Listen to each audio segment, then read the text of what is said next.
going. But y'all have to unmute yourself if you're saying something, James. I do. My hand signals were not clear on there. I was just going to suggest if you can hear us okay, Donna, maybe turning down your speakers. That might also help avoid some of the echo. Yeah, I've got it pretty low, but let me try that.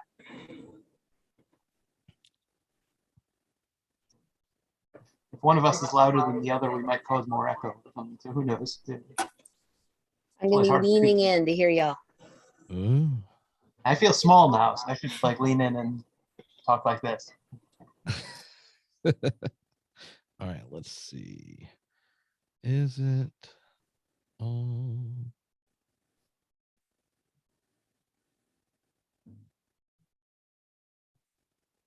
working? Let's see. Oh, no. That's what I want. There we go. Boom. All right. Now, see if it's.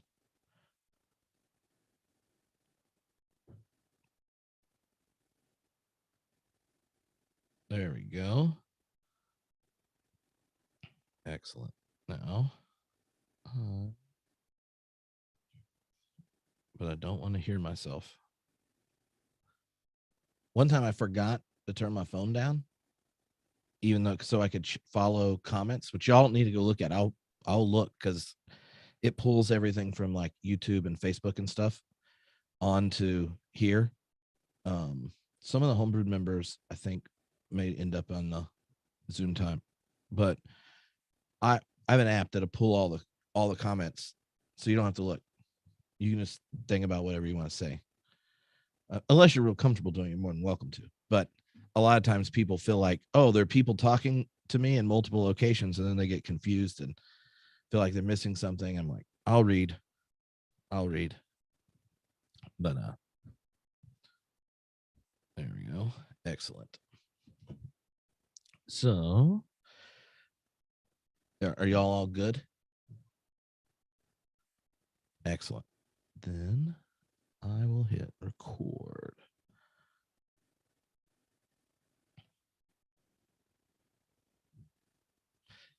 All right. Hello, everyone. This is Tripp. And I have two of my friends, Donna Bowman, James McGrath, both scholars of religion, high quality individuals. And on top of being academic nerds, they also engage in pop culture nerdery, both of whom have past relationship with Matrix, Neo, Trinity, and the fun. And we decided that, well, by we, I mean me, I decided I wanted to talk about the new Matrix movie, and then started messaging my friends. And the first two people I messaged, I wanted to talk about it with in public, were these two, and they said yes. So all ye dear viewers and listeners and streamers and such, you are welcome, because this is going to be fun if I don't ruin it. Now, since this is the Matrix, and there's likely people who'll end up listening to this that aren't homebrewed Christianity regulars, who are like, no, I don't like listening to 90-minute discussions with academics about a book only a few of their friends read unless they were required to peer review it, then maybe we should kick off. We give each of you a chance both to say a bit about yourself as an academic and as a nerd, and maybe when you heard they were making this movie, what is that first love with Matrix when the first one came out that you said, oh, junk, they're doing a new one. Can they do it? Should they do it? I don't know what I'm going to think about this. I'm feeling really awkward, but also I like talking about this. So James McGrath, we'll let James go first, then Donna, and then the next question we'll switch it around. So take it away, James. Well, thank you, Tripp. Thank you, Donna. I'm delighted to have the opportunity to have this conversation. I presume I'm asked to go first because I was all about the Matrix back when the trilogy was out. In fact, my blog, which is now Religion Prof, started its life as exploring our Matrix. It shows my lack of judgment that I didn't just scoop up Religion Prof or something like that. I could have probably been the Bible blog or something like that. I was into this early enough, but it's just as well because it didn't start out as a place where I talk about some of the things I talk about on there often now, biblical studies and those kinds of things I work on. It was a place to geek out and explore side interests, which quickly blossomed into areas of teaching and research. And The Matrix really did help inspire that. I think one of the things that made the original Matrix movies great, obviously there is a team of people in the latest movie who discuss what is it about the original Matrix. And so there's all that meta stuff going on. But this really was a pioneering effort at doing something philosophically deep with lots of symbolism in it through entertainment that could engage people who didn't care about the philosophy, right? And that's a really hard tightrope to walk, right? It's very easy to have engaging special effects and interesting story, or to do something philosophical that people like us would have a podcast about and nobody would tune in. But finding something that is both of those things together can be challenging. I think it also was really pioneering in the original movie at the time when it came out. It was one of the first ones that really was designed for you to go back, watch it again, stop the screen, look really closely. What is that book that Neo is pulling off the shelf? What's that title? Let me keep this paused and look that up. Oh, Jean Baudrillard, Simulacra and Simulations. What was that about? Oh, I get it now. For those viewers, as probably just a handful of, small number of viewers who didn't immediately get the reference to the book and know why it would be included in the movie. And so these multiple layers of symbolism, I think also the fact that the symbolism works on multiple levels. And so there's the question, are we living literally in a computer simulation, but also the Matrix as system, right? As society, as way of life. And so it was engaging and thoughtful on so many levels. It was deep and yet didn't require you to care about the depth in order to fall in love with it. And I think that really was what made The Matrix so great for me and led me to call my blog Exploring Our Matrix back when I started it. Awesome, James. So Donna, James kind of mentioned it. He's a New Testament professor at Butler University. So for those that didn't catch that, now Donna is friend in part of the Open Relational Theology group in the Academy, into process philosophy, but has also been on the Matrix motorcycle and was in the DVD, which like the philosophy behind the Matrix DVD. Anyway, I would have a picture of me on the motorcycle behind me if I had been on this, but you are a bit more humble. So as Donna unmutes and kind of introduces herself. Yeah, really excited to be here to talk about this. We were talking before the webinar about, getting in where we've been in the Matrix business or the Matrix adjacent discourse since the original trilogy came out. So I'm a professor of interdisciplinary studies at an undergraduate honors program, University of Central Arkansas, the Norbert Shedler Honors College. And as such, I'm really privileged to get to teach in an interdisciplinary way. And that means I do use a lot of cultural products in my teaching.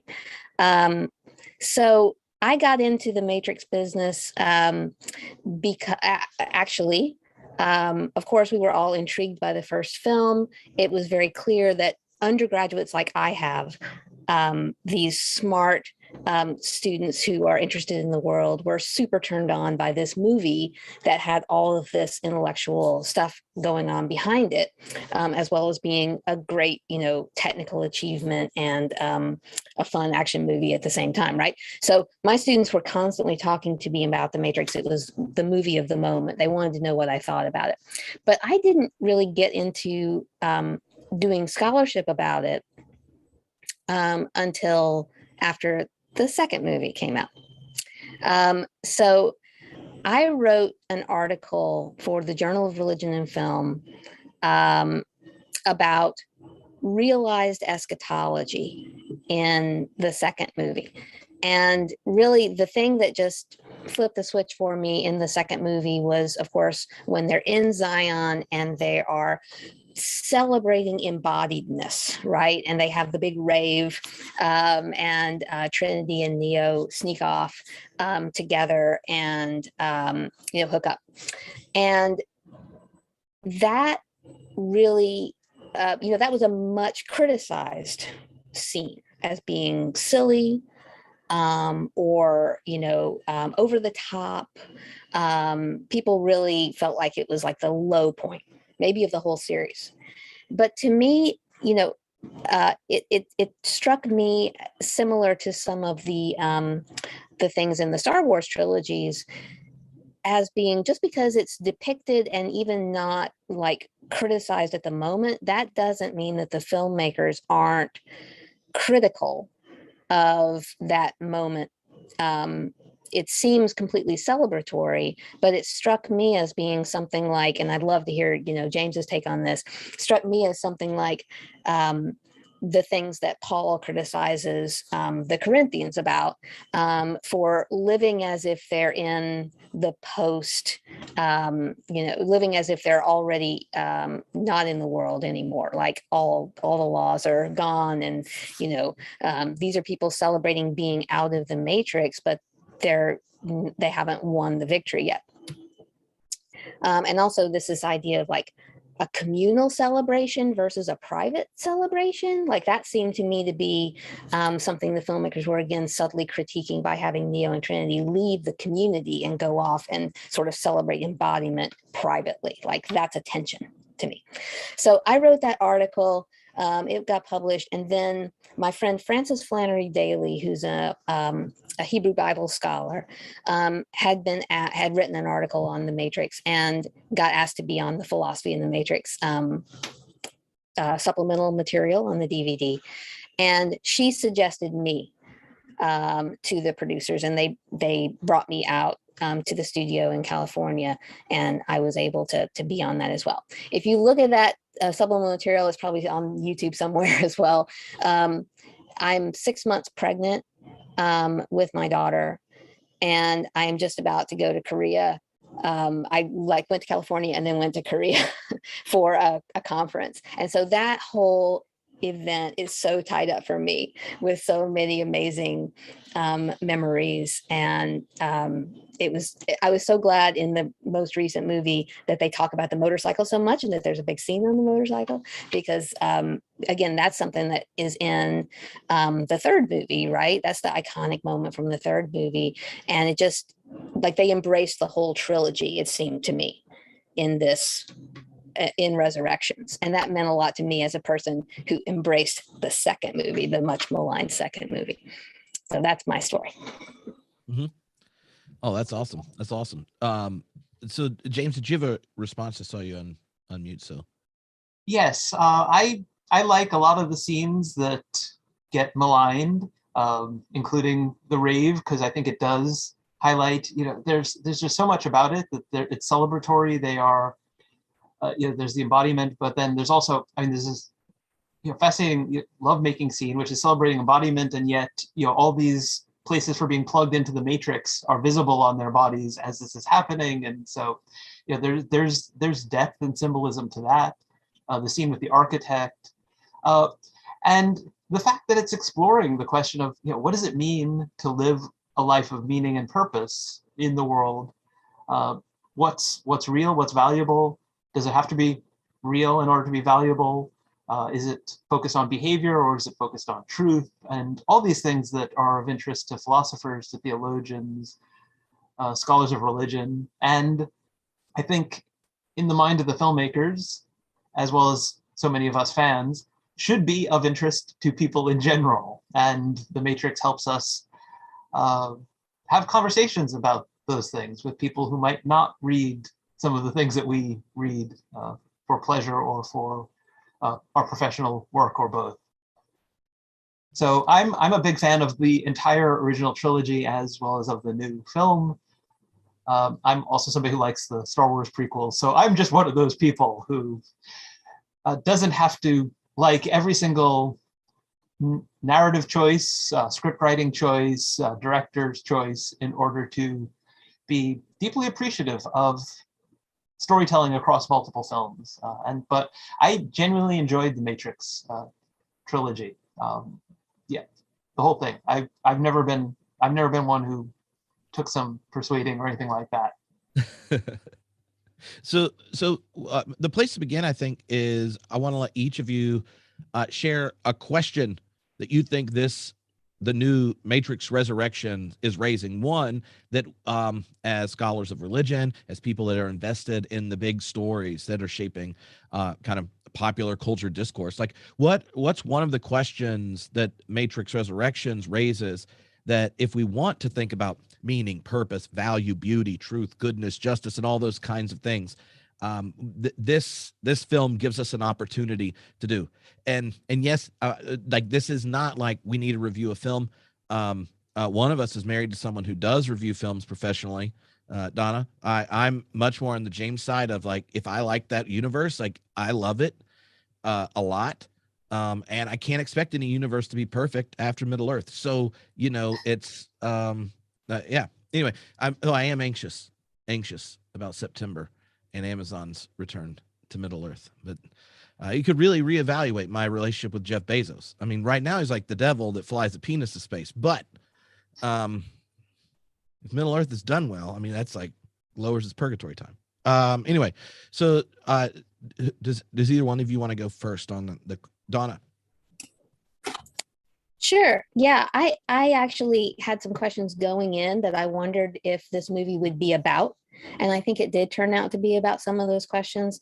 The main one that it turned out to be about really explicitly is a question that resonates with my evangelical upbringing as a Southern Baptist.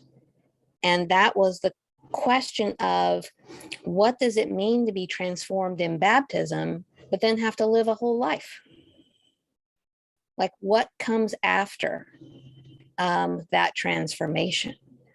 And I think that's what this whole movie is about, right? I think it's about having to keep on living after the victory is won. And that's a very process, question. I think it's one of the things that process addresses really well, which my evangelical upbringing did not address very well. It didn't have many tools to address that.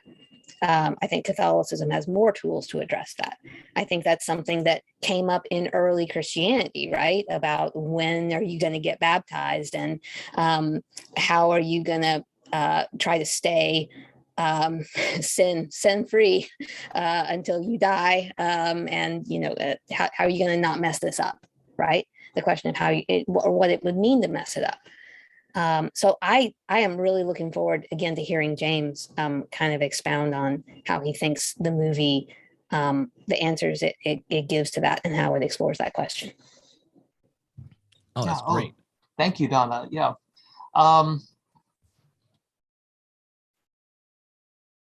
Wasn't really thinking about Paul or baptism going into it. Of course, there's a lot of imagery of baptism, and of course the fact that baptism symbols death and resurrection, and the movies are called The movie's called The Matrix Resurrections, and we do have scenes like the emerging from those pods and things like that, which are reminiscent, at least for those who practice full immersion, of somebody being baptized. If you're Catholic or Presbyterian, that scene might not actually recall that to you in quite the same way that it does for a Baptist or some others. But yeah, there's that line in the Matrix Resurrections. Stories never really end, do they? Right? And one of the things that is connected with the idea in that cutscene at the very end, that sort of narrative is dead, that the movie really explores storytelling and what it means to live in a story. And I think there's a very real sense in which that is part of what you're getting at, what it means to get away from a binary that evangelicalism tends to impose of saved versus lost, us versus them. And so one of the delightful things that the movie did was to say that, yes, Neo did make a difference. Neo and Trinity together made a difference, and that they got past one of the old binaries. And yet it's an ongoing story of having to resist binaries because it's not something that is definitively resolved, suggesting that we do reach eventually this lived happily forever after with no more story to tell moment. If there's no more story to tell, that's not a very happy ending in a sense, right? And yet that tends to be the way that some Christians, many Christians, not just evangelicals, but certainly conservative evangelicals, perhaps in particular, understand eschatology. You reach an end point and then it is static, it is perfect from then on. And you can use imagery, but there isn't really a story anymore because there's no plot, there's no tension, there's nothing that can possibly go wrong. And yet in the book of Revelation, right, the gates are still open, there's still people outside, there are all these things in that story itself that push against that sort of eschatology. And so, yeah, I think the movie is helpful, and I think speaks not just to particular streams of religiosity, but a moment in society when the question of what is true, the question of how we live when we're perhaps not able to definitively answer that question of what is true, how we resist binaries, all of those things are crucial in there. And what we do if the sheeple, as the analyst calls them towards the end of the film, don't want some of the truth that some people who think they have deeper insight have to offer. What does it mean to remake the world as those who have insight in a way that benefits, challenges, but also accepts the fact that not everybody is going to read what we read, think about the things that we think about. So I found the movie very rich. And this is me just responding to Donna's point, which really got me thinking about all these things about the movie that I love and excited about, but think about them in a different sort of way. For me, one of the things I really liked that's along the same lines. Question? I want to ask go ahead. Follow-up real quick, because when Donna said that, it reminded me of this shift that happens, or maybe an ongoing debate among contemporary Protestant theologians that have recognized this. What do you do with salvation? What do you do with the Christ when they become absolutized to, say, a person and an event? And the Matrix Resurrections is kind of brilliant because the one ends up not being a person, but a path and a dyad, a relationship. And the event of salvation and such isn't a singular event. It's the form or the model of eventing. And so, yes, they happened. Yes, it changes everything that happens after it, but it's as much an invitation for deeper participation in the red pill existence, or whatever way you want to depict it, as it is just a solution to the right problem. And as long as you're looking for the one person or the singular event, then you actually misunderstand the kind of sinisterness that exists at the very heart of the Matrix, right? Like if the story you tell yourself, if Neo is the solution, is not a thick enough description of the ugliness of the system and how it feeds off people, you wouldn't have anticipated the analyst if he was the solution. And the analyst is even more duplicitous in ways that before you didn't get. And I hadn't thought about that till Donna said that, but yeah, I didn't want to forget that before you went on to the question you were going to say, James. Donna, did you want to say something in response to that before I say anything? Because I knew Tripp had asked a question, but it also asked me to respond to you, and so I sort of responded to you, and I just want to make sure I did due diligence and at least offered to answer his original question. Yeah, we're going to go down some serious rabbit holes, I think, because already there's a number of things spinning around. The thing Tripp just said, this idea about stories about saviors, right? I think one of the best undercutting or I guess opening up of those stories that I've seen recently is The Force Awakens. So we're going to go into Star Wars again. So at the end of The Force Awakens, and I think Force Awakens is a fantastic Star Wars story, but spoiler alert, at the end of The Force Awakens, right, you see kids telling the story of of the rebels, of Rey, you know, of these other characters. And the implication that we're being told is it's not the characters that are going to save, it's the people who remember the stories and are inspired by the stories that are going to do that. But that implies that they're not. Again, the question is, who are we waiting for? I always go back to a conference I went to years ago, where I was shocked to hear a lot of people I respected, theologians I respected, answering the questions, you know, the Obama question of, are we the ones we're waiting for? Answering that with, no, we're not. There's nothing we can do. And I was shocked by that, because I think the nature of, you know, waiting for Superman. Now, you know, that's a Flaming Lips reference. We're going to get all the nerd stuff in, right? Waiting for Superman to save us is part of, you know, a huge issue we have in our society today. And this movie takes that on full force. The other thing that what you were talking about, James, brought to mind, and I had not connected this up, is that I've been in the business much more so than The Matrix, of movies about the afterlife. So I was so excited to get to record a DVD special feature for the new Criterion edition of Defending Your Life, which is one of my all-time favorite movies. And they asked me to talk about what it means to make a movie about the afterlife. And the issue, which Tripp just brought up, is how do you keep any kind of tension or growth or story going when it's all over? And I think that's something that every movie that tries to be about the afterlife has to grapple with, and some do it well and some do it really badly. But are there stories there? And in a way, that's what this movie is. It's like, are there stories after? Do we have to reset everything?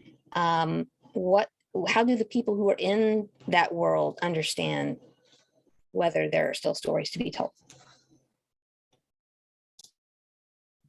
Awesome. Yeah. Yeah. There's so much. You know, I think about this in relation to my work. A lot of it in recent years is focused on historical figure of Jesus, and so I've done some things on that. Have a recent book on what Jesus learned from women, where I wrestled very much with the question of what does one do when the source material, right, the sort of bare facts, the snippets of information that historians have historically, pun intended, looked for, are not enough to really tell a story, right? On the one hand, if you say, well, we don't have enough, and so here are these tidbits, and it's a list, it's not an article, much less a book, and sorry, I can't do more, but that's the nature of the material. Or do we dare to tell the story based on what we have and filling in things that are plausible, things that are likely, because otherwise we contribute to the, you know, and perpetuate the silencing of these female characters in the early Christian movement. I'm going to be wrestling with the same thing as I work on another big book project that's coming up, hoping to devote next year to, on John the Baptist. But the movies as a whole, but in particular the most recent one, really do address that question of storytelling, right? And I saw an article just recently about how stories, you know, can both work against and reinforce the sort of status quo binaries that we currently find ourselves in, because there's nothing like a story, an actual lived experience, and hearing about it to create empathy, right? To get people to finally connect with and view differently people that otherwise they had certain prejudices against, subscribe to certain stereotypes. But on the other hand, storytelling, time and again, does the us versus them. I'm the hero who will come in and will kill the enemies and wins by slaying the bad guys and things like that. And so for me, certainly as an expression of my own Christian faith, I really appreciate the Matrix trilogy, the Star Wars movies, anything that really features redemption rather than just riding off into the sunset. We've killed all the bad guys and they're gone, and we reign victorious. We ride into the sunset, heroic, whatever it is. And sometimes, yeah, I've said it before, controversially, that Star Wars, in some ways, does a better job than many versions of Christianity in being consistently about redemption, in as much as, you know, Darth Vader starts off as the classic villain and becomes the one who is redeemed and, you know, both saves and is saved by his son. His son's imperfections then become a focus in the later films.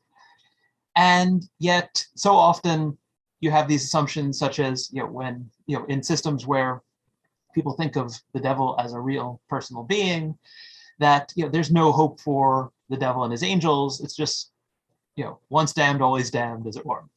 And so stories that push at those boundaries, that recognize that how we tell stories matters, that a person is not static, right?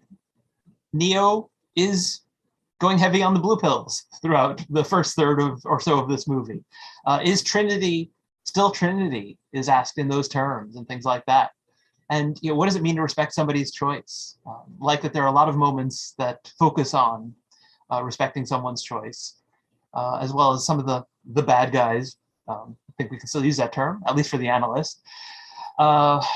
Not respecting people's choice and getting deserved kicks and punches and things as a result of some of the things that they say. So I like movies that complicate reality. And The Matrix, of course, does that by complicating the very nature of reality itself, but also complicates what it means to live in the world, live in any world, in ways that I think are important and get us thinking about important moral questions.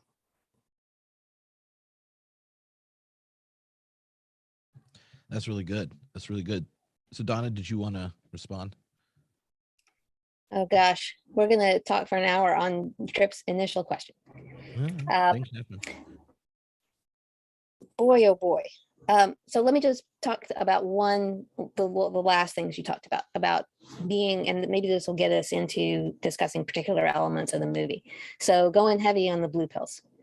So one of the things I'm really curious about to hear about from both of y'all is something that my students are really attuned to and sensitive to, and that we're talking about a lot these days, which is mental health and how, you know, how we handle the stress and anxiety and the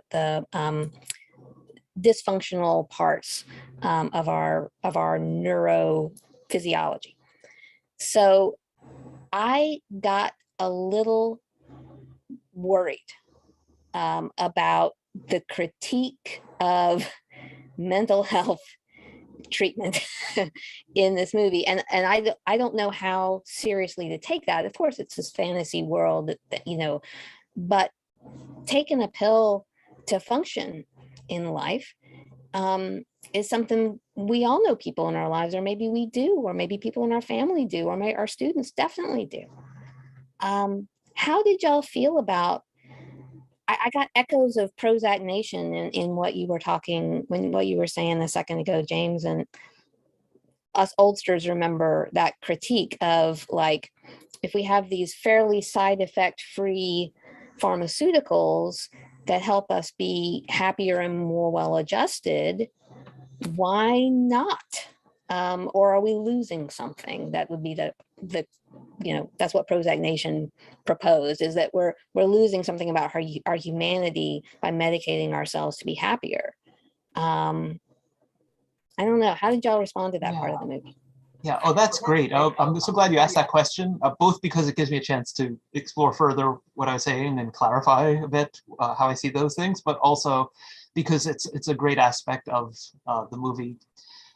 And I'm sure I wasn't the only one who wondered whether, you know, during the initial part of Matrix Revolutions, is this going to be, it was all in his head? Is that where it's going to take this, right? And this is actually the real world, and he was, it's like the whole thing was a dream, but in this case it was delusion, and was a bit worried about what that would mean for the original trilogy, but also what it would mean for this story. And I think the thing that really strikes me is that there is nobody who does without a pill in this movie, right? You are either taking the blue pill or you're taking the red pill. And that reminds me in some ways of the traditional sort of Christian rhetoric that you're always a slave, whether a slave to your own passions, a slave to culture, slave to idols, or slave to God. And that is a different form of service, and it can be experienced as liberating, but it is not in any sense a pure, unadulterated freedom, whatever that would mean.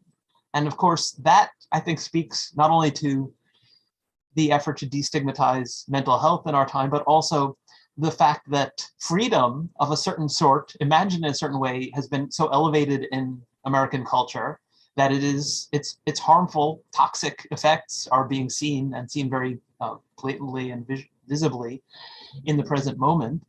And the illusion that any one individual can be completely, totally free without any limitations is just that. It's an illusion. And I don't need to tell two people who are in the world and of the world of process thought, even to a greater extent than I am, that in the very act of creating and in the existence of a world, God is not without limitations and with things of that sort. And so this idea that one can be infinitely, ultimately free disappears as soon as there is any other, right? And so if one person is maximally free, it infringes on the freedom of others. And so the American endeavor could only ever be an effort to maximize freedom for all and minimize the restrictions on people's freedoms. But that always ended at the point at which your use of freedom would take away freedoms from others. And so the movie gives us a chance to talk about mental health in important ways. I love that the movie really did make clear something that many people detected early on, which was that this was, there were elements of getting beyond gender binaries, even in the casting and the way characters were depicted. And so, since the transition of the Wachowskis, that came to be front and center in a lot of ways. But people who are stigmatized for their gender identity, their sexuality in our society, struggle with mental health. And so that's not a separate topic, right? It's directly connected to this. But I think it ties in as well with a lot of these questions of morality, of religion, theology that we're thinking about today. So thank you for pushing back on that, because I certainly didn't want to take this in a direction in which it was just the people who are on the blue pills who are indicative of people with a mental health issue versus everybody else who's free and doesn't need pills, right? Everybody needs help to be mentally and spiritually healthy. And what form that takes will differ for different people, but the idea that we are completely free and independent, the Matrix films literally and metaphorically challenge that on so many levels. Mm-hmm. Do you think that around that, I mean, I had that initial worry, and then after thinking about it and then watching it the second time, I realized that there's the question of the blue or red pill. And then there's the only other big drug is coffee, right? That's in the film. The analyst is at Starbucks essentially, but it's Simulate. Simulate. And then you have the kind of like hipster chic indie coffee house with the sign in it that something about like dreams and reality. Anyway, so you have that there, but what the coffee is this whole like stay awake so you can do what? Serve the capitalist machine. Capitalism emerges the same time we have coffee, and both sides are running on that, right? So like in some sense, like that's the other drug in there. But when you think about if you don't take it as commentary about like the medicalization of things, but really the medicalization to fit you to a system that sucks on death, then I think is brilliant. And he's not like he's popping Prozac or something. He's eating blue pills. And then he's going to an analyst that tells him, here are your two options. You're either crazy, or we're going to figure this all out. And when we get done, you are going to keep playing your role and not believing the simulation even could exist. It's just a video game, right? So the whole picture of blue pill reality is one that's problematic. And what's fascinating to me, and I don't really know what to make of it, but it, like, while he's popping blue pills, Neo creates a new Morpheus in his blue pill life. And he has this little bit of old school code, and it's there. He generates the character Morpheus, who then comes back to him in a slightly younger body and such. But I wonder if the medicalization bit is looking at us, right? Those of us that got totally turned on with the first Matrix and are like, you're right.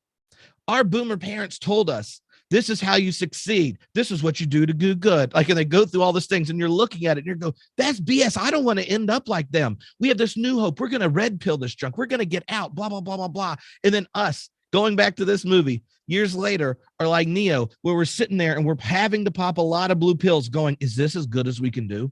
Really? Maybe I can have this one little place where the hope of red pill existence goes. And maybe if this one little part of my life might spit back at me later and call me out because I know I'm BS. And I know, like, I'm having to pop all these pills and drink this coffee to play this game that ultimately sucking out my soul. The sad thing for Neo, right, and for Trinity or Tiffany is they both are haunted by the fact they know this isn't the only option. And so the blue pill to me is functioning as all the things that are necessary to keep us locked in our imaginations, that our social, cultural, political, economic structure is actually good for us. And this is the best we can do. So let's figure out how to fine tune ourselves to it. And if it feels like it's death dealing and problematic, take more drugs and see an analyst whose two options are you need to work harder, become more efficient, get better, or you're crazy. Because everything that's haunting you and scaring you and fearing you, those aren't real. Those aren't real. They're drugs for that. Right. So to me, the first, I had that response the first time I saw it, Donna, and then went back and go, I like this movie too much to allow that to be my interpretation. So that was my attempt at undoing it. And it's by it's about popping blue pills, not about someone who has a chemical issue that taking a medicine actually helps them relate to the real reality, not fit them for a death dealing one. I love that. The moment James said everybody's taking a pill, it's just which one you take. I think that really clicked for me. So now let me ask this question, because blue pill, red pill, binary has spawned a lot of pretty horrible stuff in our reality. Red pill has become a meme to mean waking up from having to take into account what women say. Just going back to James, what you're talking about with your book, right? Take the red pill because all of the stuff that the mainstream culture is feeding you about diversity and about history and all that stuff is all fake. So that's been weaponized, that idea of the red pill. And so when that first was presented to me in Matrix Resurrection, I got a shudder of, is this movie going to address the weaponization that has happened of its own format, its own metaphor? And of course, I think with the constant talk about binary, the choice is already made, binaries are, have to be transcended. I think it does address that head on. But I'd love to hear y'all talk about the other side of the pills, not the medicalization part, but about what it means to be awake, or what it means to live in a blue pill or a red pill, because there's a lot of people saying we're in red pill realities who are saying that the reality that I'm trying to live and teach and bring into being is the problem. Oh yeah, thank you. So another thing that I feel really strongly about the whole franchise is the way that it did that. And I feel like one reason it doesn't perhaps do it quite as front and center, even though maybe it needed to because of our cultural moment, and Resurrections is because it did it quite effectively for those who are fans of the second and third Matrix movie by identifying the one, and the process by which the one is identified, wakes up, awakens others, is just another layer of control, right? That's part of how the system works. And so thinking that you have awoken to reality and now you are free is said very explicitly to be an illusion, right? And the challenge for Neo towards the end of the original trilogy is there another path, right? Can he, within this framework, since he's still constrained by some of what's going on, by the very existence of the Matrix, by all these various factors, is it possible to chart a course that doesn't just do what the one was supposed to do, which is to reset the system once it reaches that critical point of too many people who are not agreeing with what's going on, and so they wake up to another level of reality.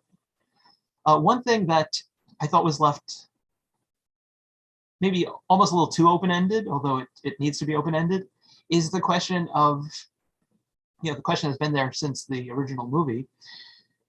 Once you can have a simulation, can you ever know you're in the real world, right? Can you ever know that your layer of reality is the real?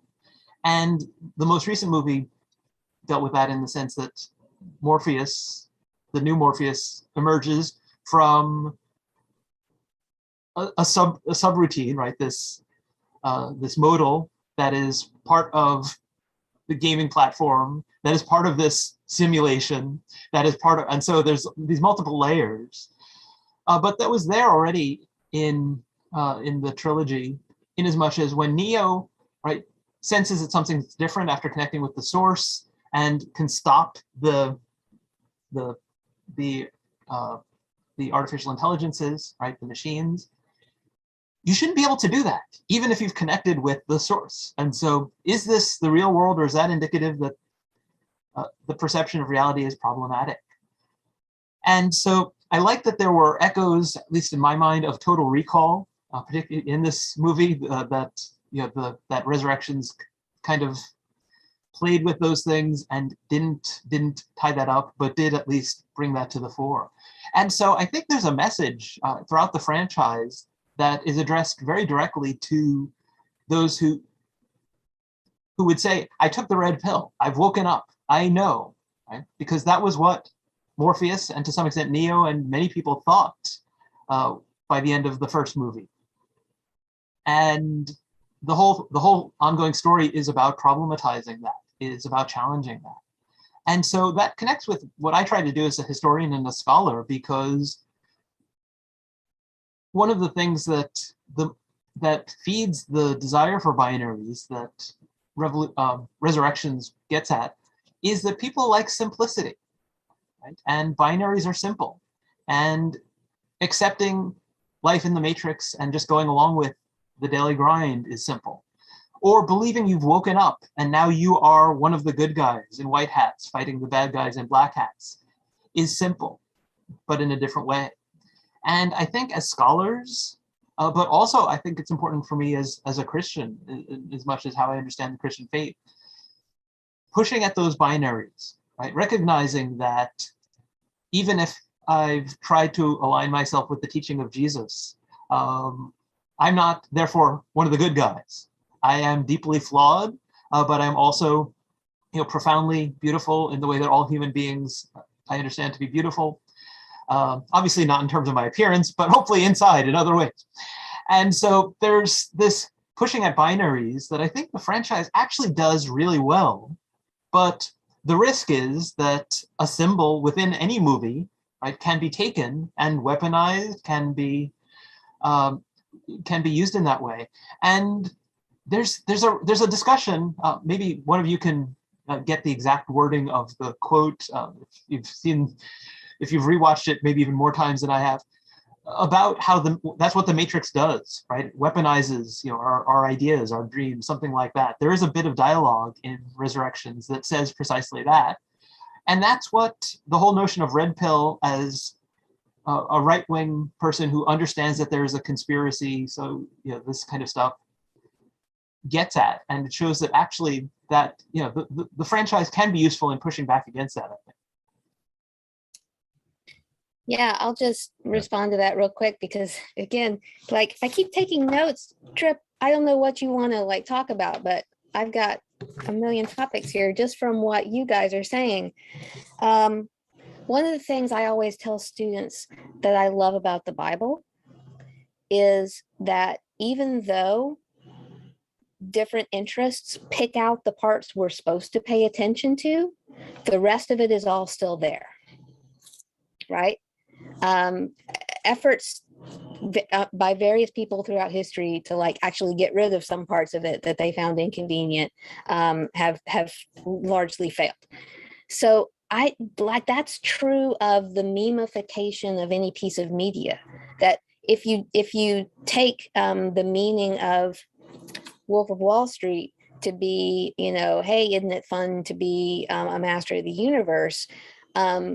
Well, once you go back and the movie's still there and is going to push back against that interpretation. So the idea that stories are rich and that we can always go back to them and that there's material there we can highlight anew for a new moment, I think is part of what you're talking about, James, and with going back to the original trilogy and how people who misunderstood or would prefer not to hear some of the messages, that doesn't erase what was actually there. And the other thing that what you're talking about brings to mind is, of course, one of the major things in philosophy and history, one of the major memes of ancient history that this brings up is the allegory of the cave, right? So the Matrix being kind of a cave and presenting to you these shadows on the walls, and then you get out and you can see the real world. And I think one of the big questions that comes out of that is like, how, there's got to be some kind of incompleteness theory of the Matrix where, and I really see that with the game in Resurrections.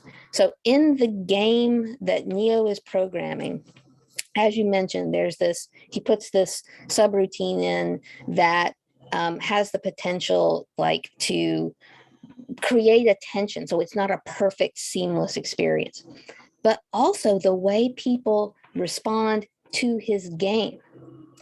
They make out of his game what is meaningful to them. And so the idea that you can create a perfectly seamless experience that pacifies everyone ignores that human reality that people make meaning out of different parts of it than you intended. And you can't impose the whole complete layer of meaning on them because they're going to hear and understand and find significance in different parts of it. And so I was really moved by the parts of Resurrections where people found inspiration in the game, this matrix within a matrix. And yet they were still finding a thread to pull out that could potentially unravel the whole thing. And I think that really is true to the nature of our existence surrounded by media, stories, memes, and meanings, is we're still generating them ourselves. That's our human nature. That's really important. I was just going to say, to avoid one more binary, even the analyst is not entirely bad and entirely wrong, right? I mean, I felt like there was a moment of sort of almost breaking the fourth wall, sort of, or breaking multiple walls, as the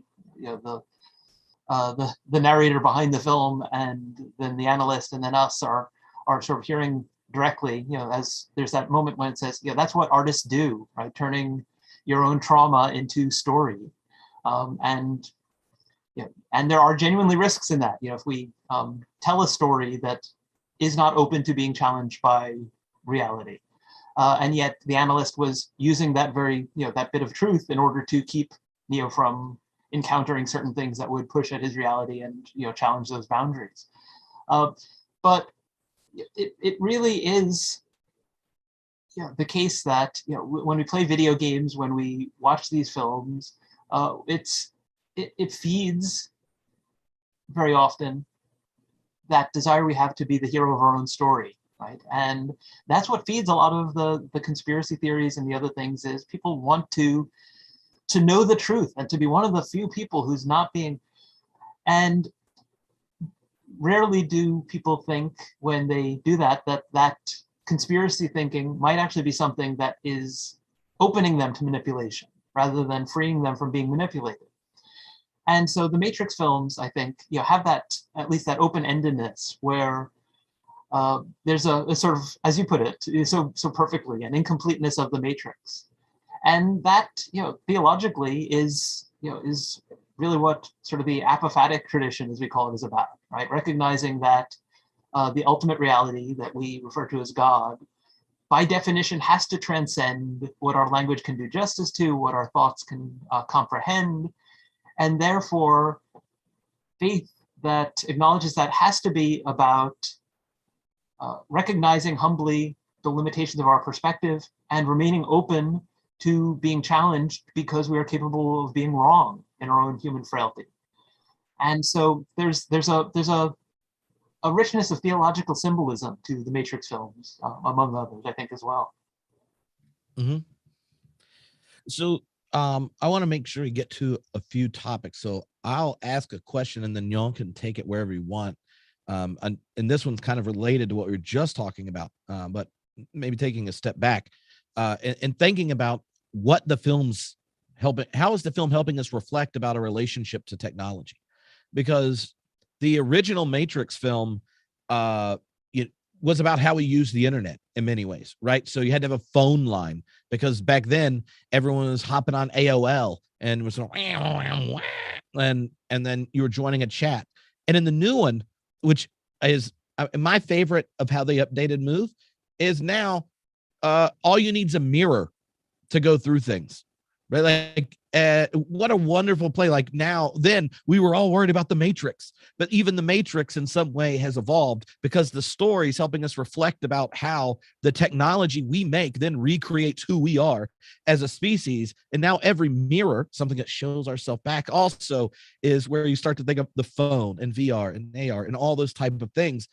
And because technologies come to form a different kind of web, I think, than anticipated since the original films. How technology is reflected on is different, and it plays a different role, all the way to right before there was that binary of like humans, real humans, and machines. And now we find out that at the end of the last film, that what happens is there's now a war between all the machines. You got red and blue machines or green machines, and they're shooting and they're having a battle. Why? Because what does the system need? It needs more fuel, and so we need more people. And then what are we going to do? Like, and it has that battle. And then what do humans do? They want to taste strawberries.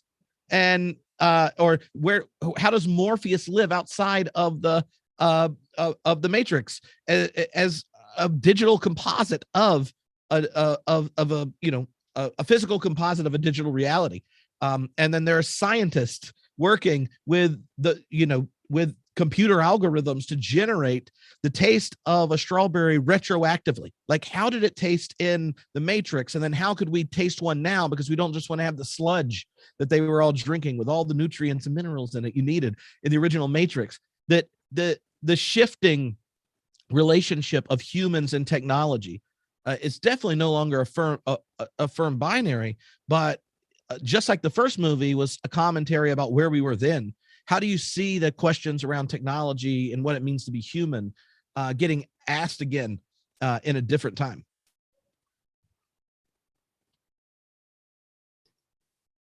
Since I see Donna shaking her head, I'll go ahead and say something. So I think the human versus machine binary is another one that's challenged.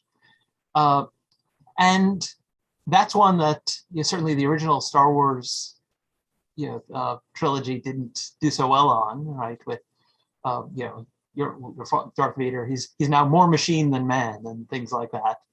Droids, if droids could think, none of us would be here and things like that. And restraining bolts on them and essentially slavery and things of that sort.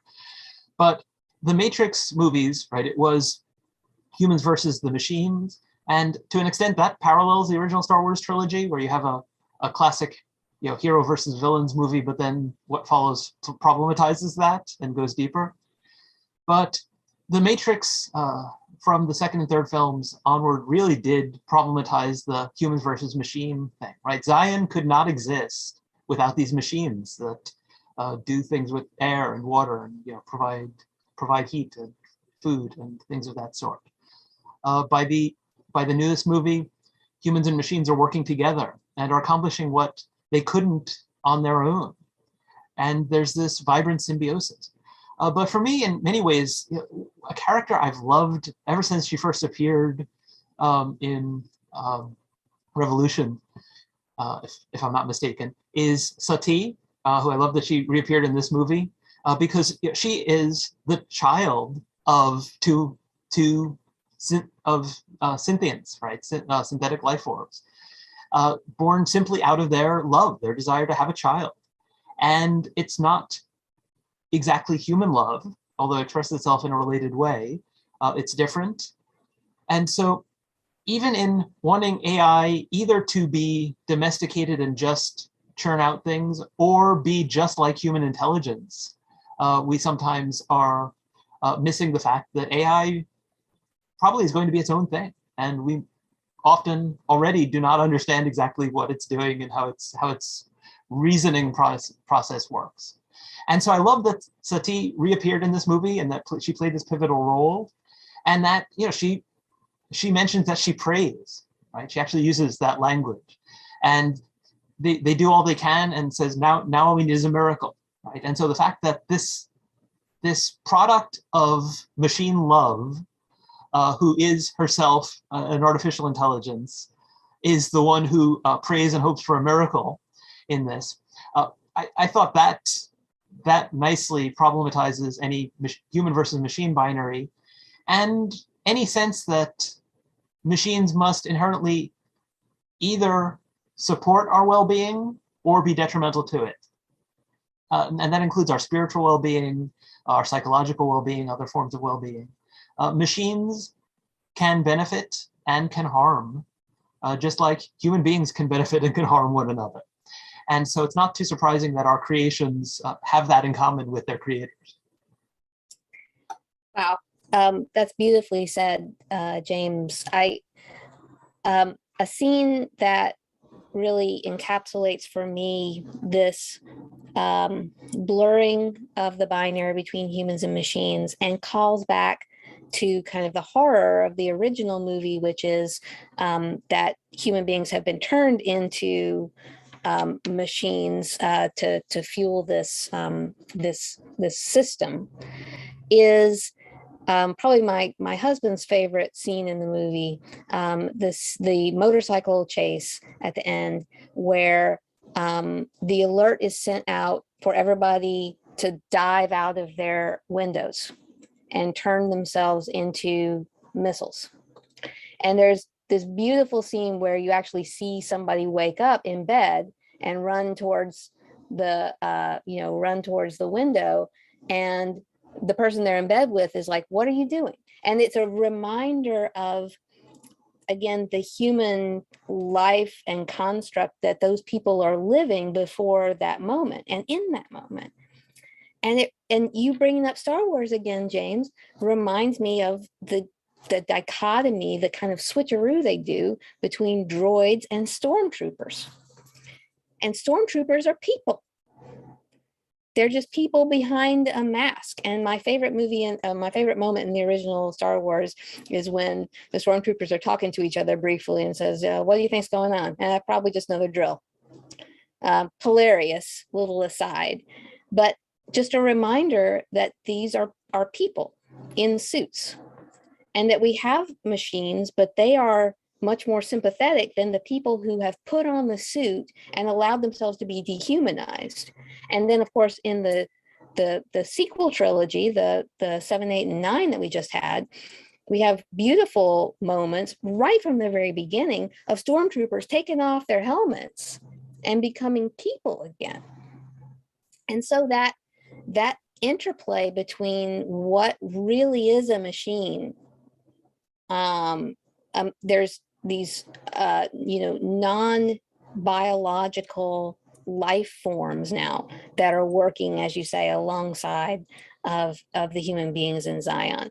And so we're not going to talk about people and machines or humans and machines. We're going to talk about sentience. We're going to talk about any kind of living thing that can live that kind of life and perform that kind of, not function in a system, but choose its own function. In that way, this movie really elevates and brings back to the fore the existentialist themes of the original trilogy, which I've always resonated most deeply with.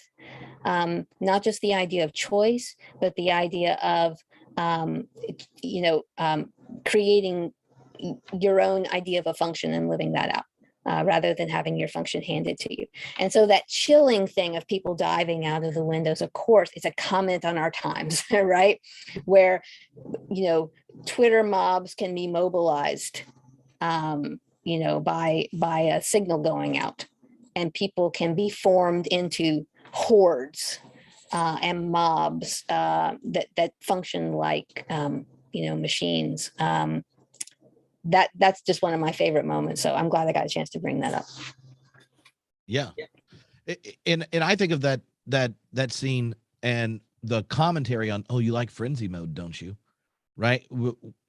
Like that, the new way the technology functions, this is now a possibility. Before, Smith had to basically like occupy all these people. Now, the way the technology functions, you don't have to. And recognizing, right, this Thursday's January 6th, you think of the way in which the not so red pill algorithmically mediated. What's the other line he uses? He says something. He says, "Desire and fear, baby. Let's give the people what they want." Underneath that, I think like that's one of the other questions that the like how we relate to technology raises. One that gets explored both in the mirroring kind of question, but also in the analyst, is like, what is the film asking us to do about our algorithmically mediated reality, where and how we don't even acknowledge how it's impacting us, right? That's not there are videos of people on January 6th last year going, this is horrible, we have to draw a line, and then like now they're like, it wasn't that big a deal, they were touristing, right? And I wonder if it's like that kind of power gets explored in the film in a number of ways, one of which is where the analyst is like, look, everyone knows the concept of simulation now. The whole original story's a video game. Everyone knows the concept of simulation, and yet everyone believes that their world's the exception, right? And so, like, yeah, the one that makes most sense to me are the other people's story. But then you start to ask yourself, like, in what ways are the kind of fears and anxieties that we have culturally getting hooked up with an algorithm to cultivate it within me, so that what just seems as natural and just the world as it really is an interpretation where something else and some other desires are being cultivated in mind. And then all of a sudden, what do? I do what every perverse religion does: sacrifice yourself for it. And I go jumping out of a building, or I go this kind of thing. Like, what is, anyway, I started to go into preacher mode. This is what happens when I haven't preached in a while. But how do y'all see that question of algorithm, and then the way in which our fears and desires get occupied by other intent without us being knowing or being transparent to ourselves? Okay, there's a pause, so I will say something. I think just like life can be machine or human, the people who support, whether knowingly or not, the matrix, the system, as well as those who fight against it, none of them is purely good or purely evil. None of them knows the whole truth. And so the phrase from the movie that popped into my head as you were talking is, maybe this isn't the story we think it is, right? The openness to a different story, one in which we're not at least always the hero, right? And yet which inspires us towards self-sacrifice even, right? There can be really toxic forms of self-sacrifice, especially when it's imposed and demanded by a religion, an ideology, a political system, whatever it is. But I think, from the perspective of Christian theology, I would say that freely offered, there is something that, if we all prioritize the well-being of others, the world would be transformed, right? And we wouldn't need people to come in and paint the sky with rainbows, as it were. And so I guess the question is, since all ideas get weaponized, nothing escapes algorithms, nothing bypasses technology, is how do we, if not weaponize, then utilize in a positive way the message of the Matrix movies to challenge those who think they've got the truth, and the truth is there is a liberal, child sacrificing, sex trafficking conspiracy in the halls of government and in a pizza house and every place else that one might find it, and challenge that and get people to recognize that maybe when they thought they took the red pill or did take the red pill, maybe we should grant them that, they awoke to something that was just another layer of control. Okay, I think this is a great question, Tripp, because I'm kind of, I guess, an optimist at heart, and I have a lot. We're in academia, and I don't think academicians are necessarily inclined to be sunny about the outlook of anything. We're always catastrophizing in academia, I think. And so I really appreciate, both you and James kind of asking that question about where we find that seam, where we find that thread, where we see a bit of the sky. Because that's always what I want to do is push back on the catastrophizing. So we've been talking a lot about the red pillars, and kind of alluding to the right wing use of that meme. But I also want to say that, the left has its own version of this. And if you since 2016 and then, again, really heavily in 2020, you get addicted to this feed, and your feed, if it's filled up with catastrophizing leftists about how, everything is screwed and we're completely screwed in all situations, there's nothing we can do, that's also the algorithm pacifying us, just with a different message. And I think a lot of us have the experience of just not, if we unplug from that a bit, how things suddenly change for us, how we can see a different set of things that can be important in our lives, not ignoring that these other things that are crises are important, but also knowing that even in the darkest times in humanity, people woke up and hugged their children and tried to do something worthwhile in the world. And I think, one of the questions about like the individual people who populate the system and the system, going back and forth between those layers, is who has power? Who has the power to do something? Who has the power to change something? And you may not have the power, this is existentialism again, right? But you may not have the power to change the conditions of your life, but you still have power over your response to those conditions. And you have power to find joy. And that's not to say that we shouldn't work to change horrible conditions of people's lives, but it's also to say that if we find ourselves unable to reach that lever at the moment, that doesn't render us powerless. So kind of that, there's we could just go deep into this, the original trilogy and this movie, and the notions of power and who has it and what it means. But I think there's a lot in this movie about, like, what do we do? What do we sign up for? What do we volunteer for that makes a difference on different levels of the systems? And I think there's algorithms do control a lot of what we do and what we see and what's available to us. But I don't think they're all coordinated. And so I think that, exposing ourselves to lots of different experiences is still a very simple and easy way to create tensions between the systems that rub up against each other, that create a scene through which we can see the light.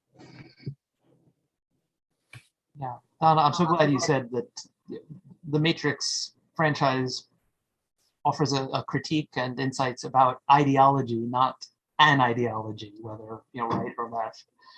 I've seen people who have taught courses that are basically about critical thinking share things about the right that came across their feed because they've subscribed to or clicked enough times on something, and no fact checking. It's and it turns out not to be true. And so information bubbles are a serious issue. And again, that binary and the demonization, right, which and the dehumanization, which in some ways it's easier to do or to fly under the radar, and when you initially depict people doing it before challenging it, when you're dealing with artificial intelligences, right? So the squiddies, right, and the negative terminology for the artificial intelligences, the machines, toasters in Battlestar Galactica, right, the reboot. These epithets that rob people of their sort of personhood, right, if not their humanity. And so I think that's what Christians ought to be bringing to things, not that we say, as somebody famously said, well, there are good people on both sides or things like that, right? Sometimes we do need to align ourselves. We have aims we need to work towards. But the thing that has to define us as Christians is that we do so in a way that recognizes the humanity of the other, right? And those who defend their own tribe or family or person or whatever, or their nation, and are willing to sacrifice other nations, other people, other lives in order to safeguard their well-being, think of themselves as doing something heroic. They think of themselves as acting in love, right? Care for others. It's others who are like them. And in the Matrix franchise, we had factions on both sides, right? Machines that would happily keep humans enslaved in order to benefit their own society. Humans that would wipe out all the machines in order to achieve this ideal of freedom. And the message at the end is we can actually be better together. Right? We would have probably been better together if we hadn't fought war that led to the devastation of the planet. But there's still a chance, even when things have taken a terrible turn, to envisage a future that redefines the meaning, as Bugs puts it at one point, changes the meaning of our side. Mm-hmm. Yeah, and I really like the Bugs character. If they keep doing stuff with Matrix, I hope she's featured because she was pretty awesome. That, and can Trinity just be Trinity for the whole movie? Because it took so long, and then once Trinity showed up, she was so hardcore. I was like, oh, I wanted more of that. And less John Wick, Neo, more Neo. Okay, so I have one more question I want to ask, and then let both of you have any closing thoughts and stuff. And I'm looking through my list of them. So okay, so you can pick. Here we go. I'll just say them both, and you can pick whichever one you want to go. Whichever one Donna responds to is the one we're going to discuss. So one of them is the human-ish city, since it no longer is just human, is no longer Zion. This is my question, thinking about the realized eschatology bit up front. It's now Io. And Io, and I don't know if this is true, but I just assume it is because since it's Wachowski. Io is Zeus's lover who was turned into a cow to hide his lover from Hera, who was super jealous. Then she finds her, keeps her a cow, and then creates a fly to permanently chase Io, who's now a cow, and annoy her forever. Like what, when you think about the previous framing of, you know, Zion and like, oh, we're going to be human. And then who's in charge of Zion, but Morpheus. And then you missed the years of warring machines and all that kind of stuff. And then now they are kind of cohabitating a planet, but always having to escape them, kind of thing. And you have Io.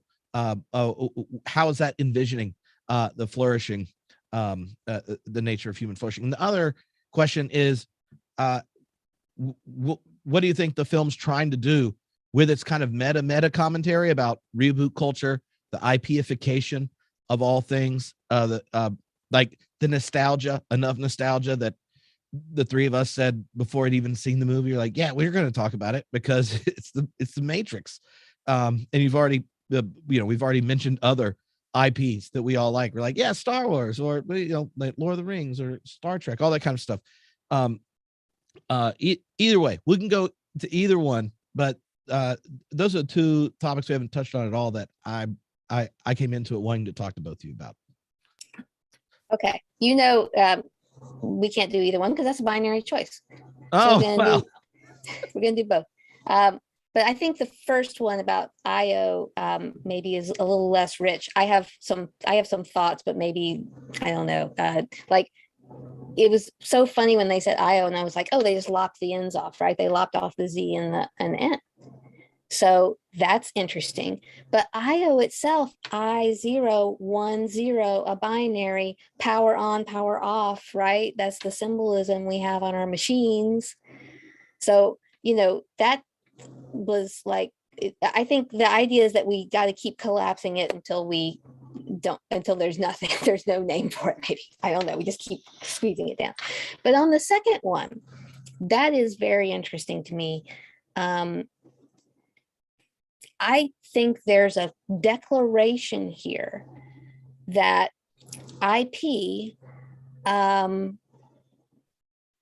is not constrained or limited to its corporate function. The corporate function of IP is to make money for the stockholders of Warner Brothers, whoever owns that these days, or Disney, right? If we're talking about Star Wars. That's the function of IP, is just to keep generating that money. And so, we're keep plugging, we put them back in the pod and we plug in the thing and we power the whole thing up and it goes, right? And that's the negative side of IP. But to go back into this universe like Lana Wachowski did, and to say, there's something here that's going to feed and nourish me if I go back to it, that Keanu Reeves wants to go back into this character because there's something that feeds and nourishes him, that the whole cast and crew refused to abandon the movie after it was shut down because of COVID, because they thought there was something there that could be. I don't think it's just about making money. Everything we've been talking about on this podcast so far is about how, even though there's Jonathan Groff, Agent Smith, thinking that that's what the Matrix game is about, his perspective is not the only perspective that matters. He is not controlling what everybody else gets to make out of the Matrix game or the Matrix movie. And so on Warner Brothers spreadsheet, it's how much money did it make, and is there interest in a sequel, and all of the stuff about IP. But for us, we don't have to care about those things. Those things do shape the product we get, but it's a TARDIS. It is bigger on the inside, right? And so when we go into that story, it becomes something we get to embrace and make meaning out of, and that can change our lives. And that's not going to appear on anybody's spreadsheet. But IP changes people's lives every day. And if you make something that is rich enough and complex enough, then it's going to live on. in the lives of the people that it changed. And people keep telling more stories about it. So I'll give you one example and then I'll let James speak on this. Over the last year, one of my children got heavily into Blaseball. I don't know whether any of you are aware of Blaseball, but Blaseball is an online baseball simulation / horror game, which simulates baseball games with simulated players and invites people who are watching. It's what's called an idle game, right? You just kind of watch it, it plays itself. But it invites you to be a fan of a team and then, join with other fans on a Discord. And what has happened with this game is that it's become this incredibly vibrant community that's making art and music and is sponsoring anti-capitalist endeavors and training people to set up unions at their workplace. And this wild explosion of creativity and activity in the real world that came out of people being interested in a simulation. And I think anything that is rich enough, even unintended by its creators, has that power to leave that realm of IP and to create change in the real world. Oh, thank you, Donna. Yeah, I'm so glad that Donna said we're going to not go the binary route, because there was something good about both, something to be said about both.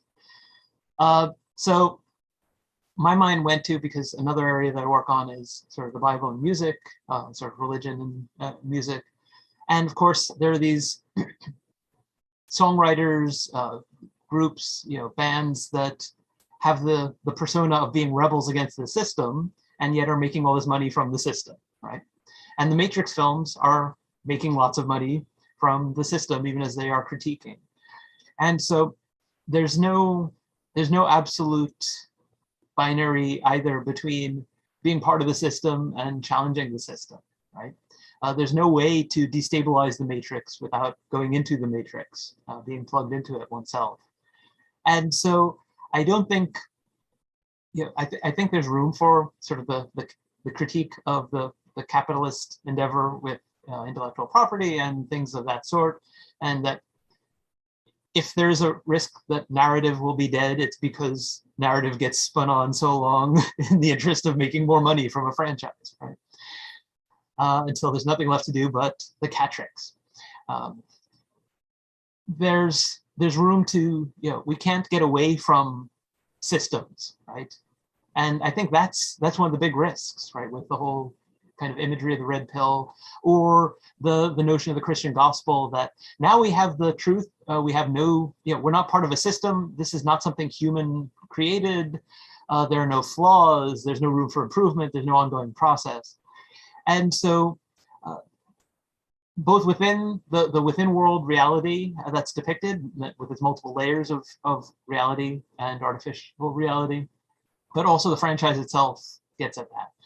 Just one quick thought about IO. The one thing that came to my mind was that in order to work towards a better world, I think, and to work towards being better people, we have to be committed to being perpetually annoyed, right? We have to resign ourselves to imperfection. And while that's not really the meaning of that myth, it seems that there were things that could have been viewed as theoretically better for humans or for machines that would have involved ongoing conflict that probably would have made everything worse for everyone. And accepting the hard work of trying to create strawberries and of figuring out how to improve things involved some sacrifices of some goals and some ideals. It had some costs. And so I think that the gospel calls us to accept the fly, as it were, if you want to speak in that mythical language. Great. Yeah, I didn't even think of the Zion without the Z in the end part. See, that's what happens after the 10th viewing. Then you think of more obvious things. but some of us read a lot of Greek mythology with their teenager during lockdown. So anyway, I want to give you both the chance to have any closing thoughts or responses and such. But while you're gathering what that thought is, I just wanted to thank you both for this. It's been tons of fun. Now that you've mentioned multiple IPs that you like talking about, I imagine I will try to get you to do this again. The one thing that pops in my mind about the film itself, and then seeing the responses that I haven't quite figured out, is I wonder what the people who really liked the first one and were disappointed wanted, what they were looking for, because like you can't blow people's minds with technology again. That happens. The story got more and more complex, and I think a lot of people maybe like the simplicity of the first Matrix film. The second and third kind of move on. But like when I think about the distance we've traveled as a culture, and the Matrix has always had this kind of commentary on our culture, like to get a film that's as optimistic at like and revolutionary and stuff as the Matrix doesn't fit the moment. Like part of what it needs to do is not give us a choice and like we can be different kind of thing, but to enter into this like big malaise where we all kind of feel stuck in a shitty situation, and like then give us back the situation where there's possibility in it where it wasn't before. And I think that for me, that shows up at the very, I mean, that's why it's Resurrections, right? But like in the very beginning, unlike it all coming down, you also see like some of the code coming up. And it's like from the moment I saw that, I knew I was going to like it, but I'm also like predisposed to enjoy things I really like if it's films, not if it's sports, right? So even though LeBron has dominated the last 4 games and things, the Lakers are just now 500 and it's utterly depressing. And I just quit halfway through games and get upset. But with films, TV, Boba Fett, like I was like, oh yeah, it's Boba Fett. It's a Sarlacc pit. And then people, that was so predictable. I'm like, yeah, but if they didn't do that, I'd been so mad. You realize that? Anyway, so but like I'd love to hear your final thoughts, Steve, because for me, I like this film made me have fun talking with you. And that's what Matrix did the first time. Is it got a bunch of people that all the nerds all of a sudden could talk about the things they care about with their friends who did not read, right, Plato to get the cave allegory, never read Baudrillard. And you're like, do you want to know? Remember that guy I was talking about when you said you were going to Disneyland and how there's like the perfect France and it's not in France? You remember? And they're like, no, Tripp, I don't. Anyway, I thought the film for me was a conversation starter with lots of people. Totally enjoyed getting to talk to you. So I will let James give final thoughts and then Donna, and then we can wrap up and such. I'll just make my final thought. The thing that I saw, because my son, who watched the movie with me when I first saw it in the theater, said, "There's a final scene after the credits. We should stay." He's also pursuing a life in film scoring, and so we are always happy to stay and listen to the music anyway. But right before that final cut scene, which on its own I might not have thought was worth the wait, but it was worth the wait to see that right at the very end, right, Lana Wachowski had put, for mom and dad, love is the genesis of everything. And so that's my final thought, is not from me, but from her. Well, that's beautiful. I was worried about this movie. I was worried about going back into this world. I was worried about the constant reboot culture we're in. I was worried about telling the same stories again and again. I was worried about how they would create a new tension to solve, about whether we have to go back to square one. And then the movie just dove right into that worry by taking me back to what looked like square one, right?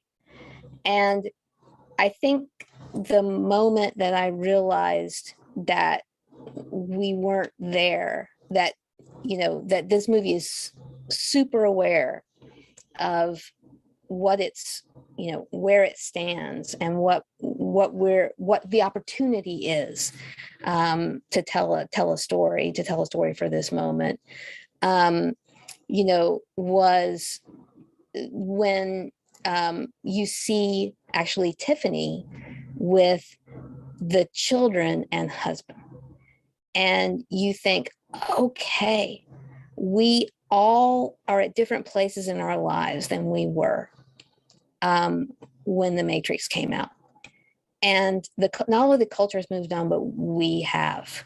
When something my students don't realize is how much your values and drives are going to change throughout your life, that there are stages of your life, and that everything changes when you go through those different stages. And so to go back to a story that continues to have power and meaning for us, but to tell it at a different stage of life and a different stage of history, it was courageous, and I responded to that courage all along the way. I really liked this movie, really loved it, and can't wait to see it again. And so my final thought is about a philosopher that I don't know if it has been brought up in discussion of the Matrix yet, and that's Feuerbach. So Feuerbach has been somebody that has been a touchstone for me for a long time. And a lot of people know Feuerbach only through kind of the Marx reference of inverting Feuerbach, right? But here, I think there's a beautiful exploration of another kind of reversal of Feuerbach. Feuerbach says we take our own reality and we, project it into another realm, and then we tell that story back to ourselves to understand ourselves, right? And I think we turn our actual reality into a fable and kind of enclose it within our reality, kind of close it off, and that way we can pretend it doesn't matter. And I think that the lesson that Feuerbach has is that it's always going to matter. All those projections, those mirrors, right? They're always got new things to show us. That's my final thought. Jeez, come on, Donna, dropping that on the way out the door. That's like trying to invite everyone back in. So that's so good. All right, but I'm not surprised. Donna, she responded to my last book to this whole exploration of the demonic in relationship to and it was like by far the most disturbing response I received. So I'm not surprised that the alternative inversion of Feuerbach, that's very intriguing. So thank you both for hanging out and joining, everyone that's been a part of this live. Thank you. Thank you everyone on here and Facebook and YouTube and Twitter and such. If you miss parts of it, it'll all be on the podcast later.